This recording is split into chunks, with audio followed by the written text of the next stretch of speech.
Understanding Twig Installation, a guide for English learners. Hello everyone, and welcome to our English learning channel. Today, we're diving into a tech-related phrase that might be a bit confusing for English learners: Twig installation. This term is commonly used in web development, but what does it actually mean? Let's break it down together. Before we get into the installation part, let's understand what Twig is. Twig is a template engine for the PHP programming language.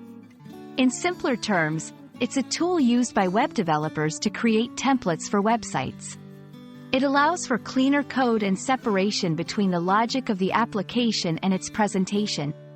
Think of it as the blueprint for how a website's content will be displayed.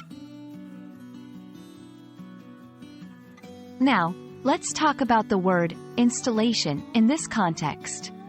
In computing, to install something means to set it up on a computer or a system so that it's ready to use.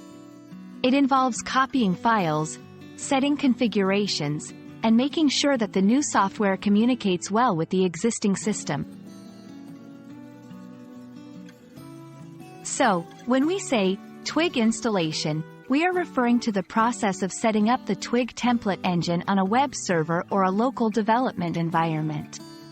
This involves downloading Twig, configuring it to work with your PHP setup, and ensuring it's integrated correctly with your project. It's like setting up a new tool in your toolkit, ready to be used for building or modifying websites. And that's it for today's lesson on Twig installation.